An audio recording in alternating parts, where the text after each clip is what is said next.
Yesterday we said that by beautifying the body, we can beautify the mind. Beautifying the mind with the practice of Atta-samma-panitti, conducting one's mind or oneself in the right way. Atta is taken as the mind. By noting every arising object, we are cultivating our mind. With the sustained mindfulness, the mind falls unified on the object of attention, so that one will not be agitated by these impurities, such as greed. One will not be afflicted by greed, nor will one be afflicted by anger or hatred, because the mind is being protected by sati, mindfulness. When one encounters things which might arouse greed or lust-producing object, one will not be afflicted by greed or lust or craving. And when one encounters undesirable objects or hate-producing objects, one will not be afflicted or agitated or affected by anger, delusion, anger or ill will. And the same thing goes with other impurities. They will not have a chance to arise in your stream of consciousness, because the mind is protected. On the other hand, if these impurities enter your stream of consciousness, suppose the greed overwhelms you, you will be afflicted by this craving or greed, and so with anger or ill will, so that you will not feel peace and calm, because you are activating mindfulness so as to sustain it and deepen concentration. The mind falls calm and collected, giving rise to concentration. Then you will feel calm and peaceful, not being affected by these impurities. And applying this concentration group consisting of viriya, sati, samadhi, energy, mindfulness and concentration, your mind is properly cultivated, and these things continue to arise in your stream of consciousness. In this way, you are said to be cultivated or conducted in the right way, hence this Atta-samma-panitti. That is, Atta is taken as the mind, and Samma is right way or rightly, and Panitti, keeping, conducting or cultivating. Otherwise your mind will become very ugly, unshaped, unmolded. Now you are applying the principles of Satipatthana in the right way. That is, applying the Viriya Sati Samadhi. Your mind is properly shaped, properly molded, properly cultivated.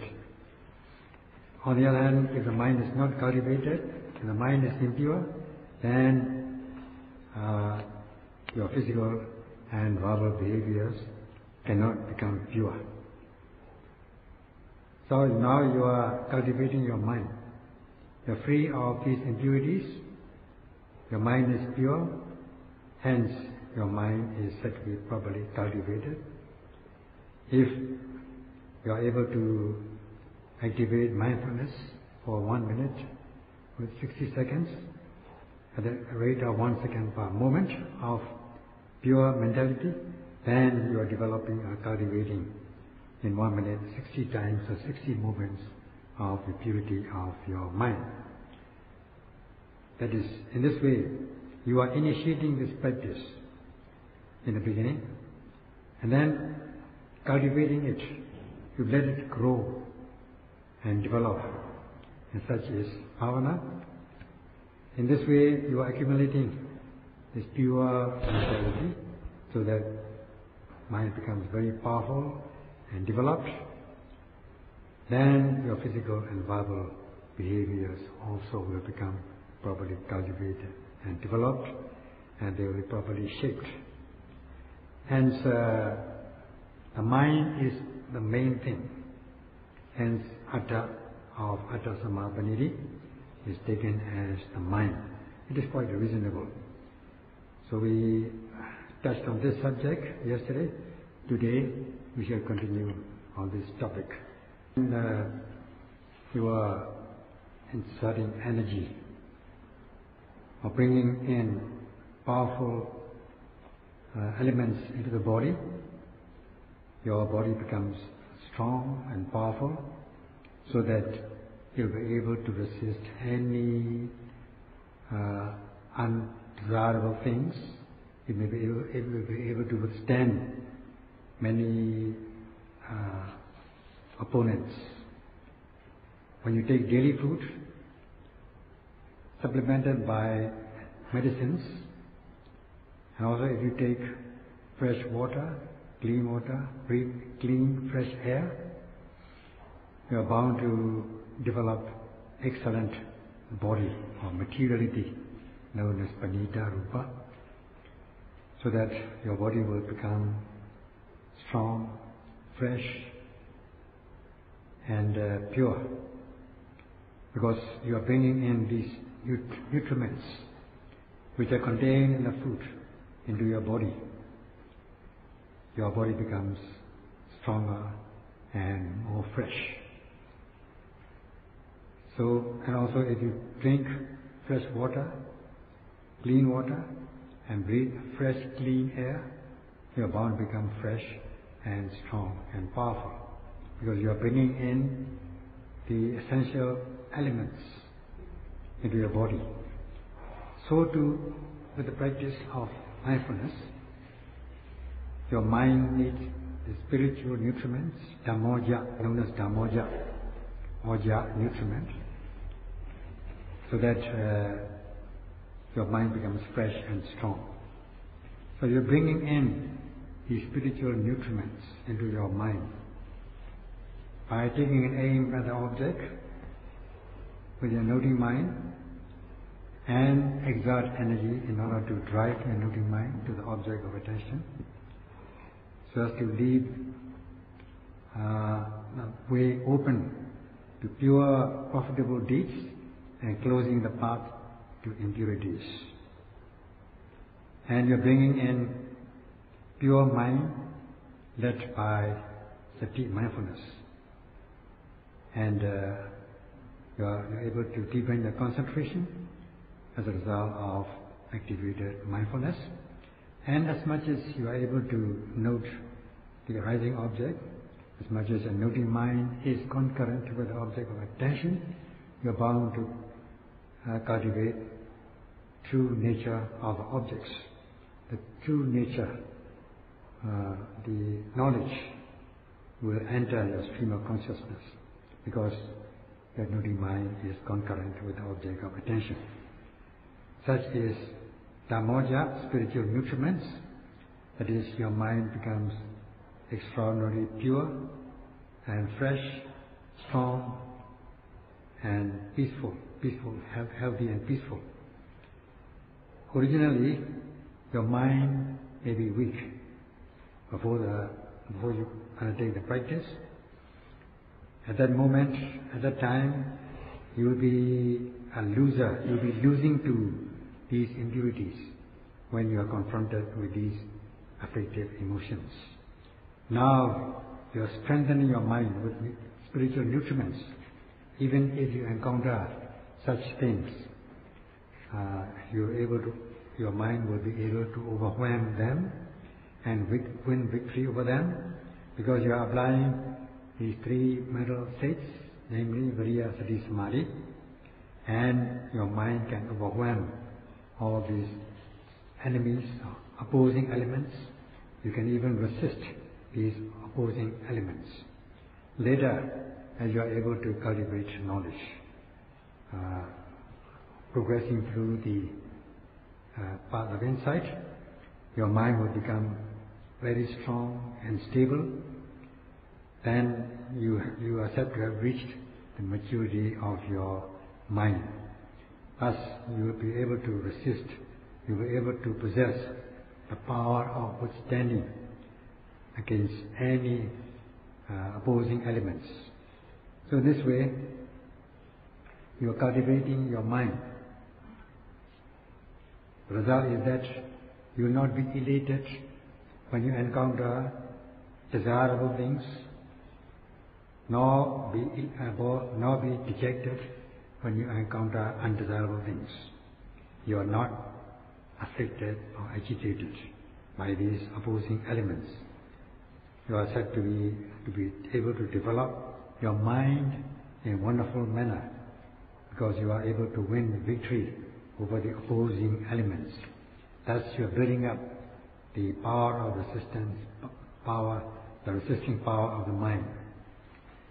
And you do this by noting every rising object, every second of the time, without missing them. Like charging a battery in a vehicle, you don't charge it all at once, but you charge it gradually, so that the energy will enter this battery, so that your vehicle will be able to run in good condition. In this way, you are energizing your mind so as to be able to possess the power of overwhelming the opposing elements in a wonderful manner. Just as you can bring in the physical nutriments in order to bring about fresh, strong, healthy materiality, so too in the mind. As you bring in the spiritual nutriments, you are bound to progress, you are bound to develop your mind in a wonderful manner. Thus, you will be able to develop your mind and cultivate insight. By gradually developing and cultivating the mind will become properly molded and shaped. Just imagine at that very moment, you will be free of impurities and you will become blameless. You will be free of gross forms of impurities, affecting emotions. You will be free of obsessive defilements, and you will be free of the latent tendencies. In this way, mind will become pure, cultivated, tamed, graceful, free of wrongdoing, so that you are not afflicting yourself nor do others, and you are protecting yourself and others, which is very commendable. You will not be afflicted by these impurities. You will be peaceful, so that your behaviors will become lovable. Such is the quality which you are trying to realize. By cultivating the mind, your physical and verbal behaviors will become properly shaped. Imagine at this moment that you will not be defiled, because you are not committing wrongdoing physically, such as killing, stealing, sexual misconduct, nor is wrongdoing by speech, such as saying falsely and maliciously and so on, so that your behaviors will become pure and blameless, tamed and graceful, free of affliction, so that you become peaceful and lovable. So will be your physical and verbal behaviors. There will be no wrongdoing by body and speech, because the physical and verbal behaviors are also controlled by controlling your mind. In this way, with the practice of moral conduct, by purifying your physical and verbal behaviors, you are said to be basically worthy human being. And by cultivating your mind, you are said to possess human mentality. And by cultivating knowledge, especially when you compare with those who do not possess knowledge, you will become above average human being. In this way, you are uplifting the quality of your life. And if you only practice to cultivate insight knowledge along the path of insight and realize the path and fruition knowledge of the noble ones, you become free from the states which will free from being pulled down to the states of loss, and your destiny will be assured. And you'll be worth living in this period of Buddha's dispensation. Because you are free from these gross forms of impurities, your behaviors will not be ugly, instead they will become very beautiful. Hence, the practice of Satipatthana is beautifying yourself without the use of things like makeup and cosmetics and things like that. We always say in the case of fire, we should prevent the fire we should extinguish the fire, or we should overcome the fire by preventing the fire from happening. So, in the case of this fire, real fire in real life, it occurs only at times, not very often. Whereas in the case of internal fires, or kilesas, defilements, such as greed, hatred and delusion, they can burn you, afflict you. You may be on fire all the time because you are afflicted by these impurities. So you prevent these kilesa fires or internal fires with the practice of mindfulness, sati. And in the meantime, if they all arise, you need to overcome, extinguish these fires of defilements before they grow into big fires, conflagration. In this way, you do two things. One is prevention, another is extinguishing. So prevention and extinguishing go side by side, so that after time, you'll be able to win victory over such fire. In this way, you are not only winning victory over yourself or your own fire, but you also, by winning victory over your own fire, you'll be realizing peace and happiness by extinguishing your own fire. Suppose you extinguish the fire in your house before the house is really on fire or consumed by fire. You are not only saving your own house or family, but you are also saving other houses of your community. You are saving other families. Because if you don't extinguish your own fire at your house, then it will grow and other houses also will be on fire. So, in this way, by extinguishing the fire, first preventing it, you extinguish the fire, you overcome it, and if it all arises, you extinguish it, so that not only your family is saved, but also others will not be afflicted, others are protected. In a sense, similarly, when you are afflicted with a bacterial disease, then a doctor or physician will treat it so that you become free of these infectious bacteria, so that not only will you be free from disease, but you will not be affecting others at the same time, because others will not be infected with your disease. So in this way, you are not only doing good things for yourself by preventing these bacteria from arising, and by treating it, you are also causing benefit to others, so that others will be benefited from this. There will be no infection, there will be only peace and happiness. In this way, by doing one thing, you are accomplishing two things at the same time. If only in this way people all over the world can do with this kind of method, prevention, treatment, then the whole world will be able to uplift the quality of life by becoming real human beings, or worthy human beings, or will possess human mentality, or even will become above average human beings.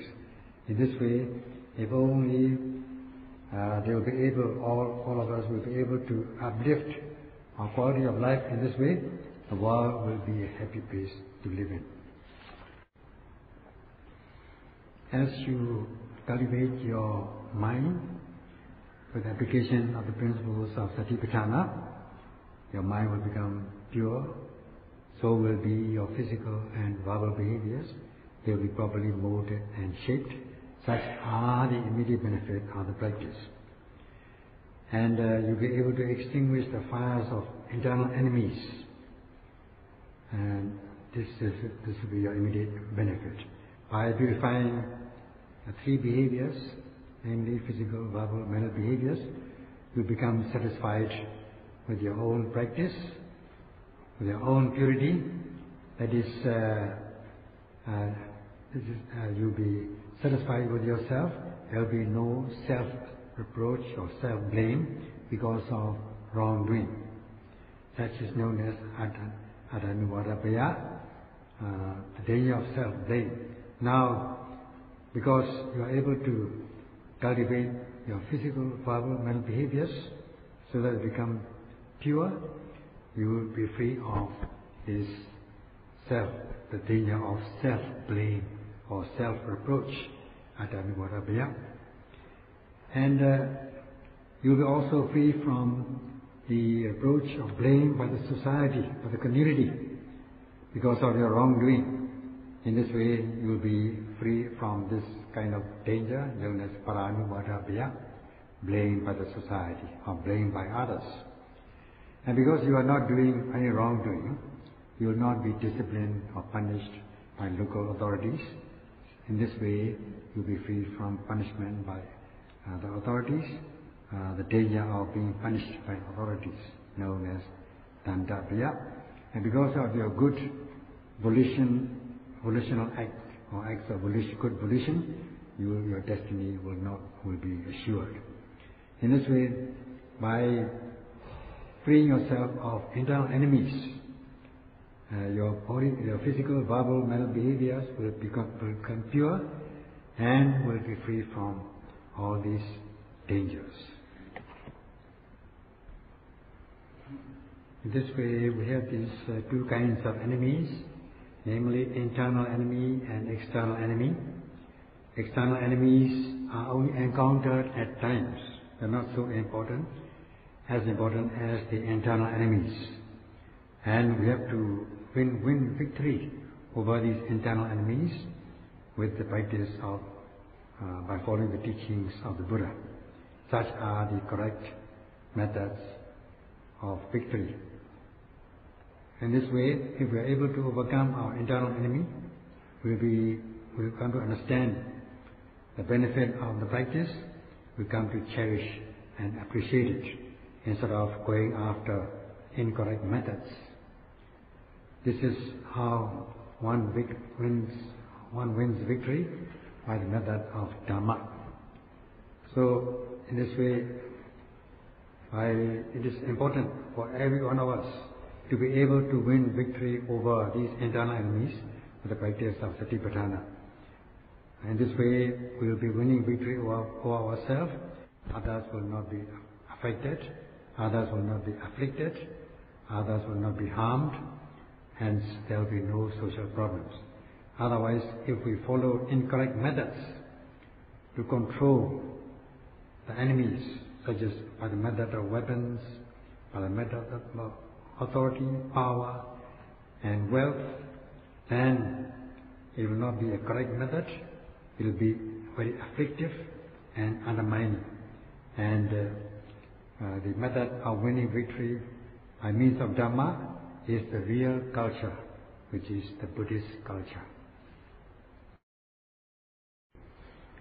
It is rejoicing to know that we have come from all parts of the world, both from inland and from other countries, to win victory with the method of the Dhamma, in accordance with the Buddhist culture, coming to the land of the Sasana, with the practice of Satipatthana, applying the principles of Satipatthana as a weapon. And there are causes for such things, and this we should discuss. Now we are practicing the Dhamma, the practice of Vipassana, because we know the method, the correct method of practice, not just practicing in a wrong way or as one likes to do. Now where do we get this correct method? We get this correct method from teachers and spiritual friends, and we come to a place, suitable place, where we can meet these spiritual teachers. We come to the place where sadhana flourishes. And by coming to this land of sadhana, we meet the spiritual teachers or friends. And from them, we hear the method of practice. By hearing the method of practice, we cultivate faith and confidence, saddha, or we arouse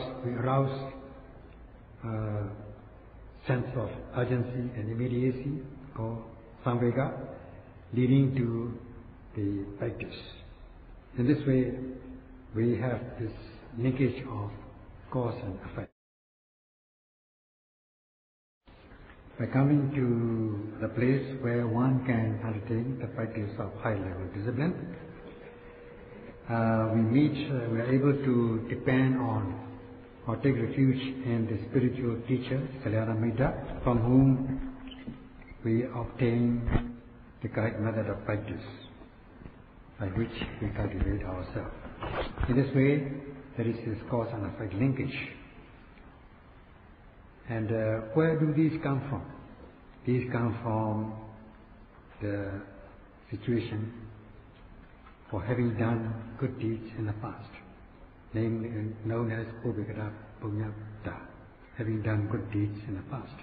That is, when we do good things, we're going to get good ones. When we do bad things, we're going to get bad ones. Now, we have done good things in the past, having cultivated the mind, having cultivated our physical and verbal behaviors, and having cultivated knowledge to some extent. That's why we have come to this place. And if we do bad things, we are going to get bad ones. If we have not cultivated well, instead committed wrongdoing, then we will not be able to purify ourselves.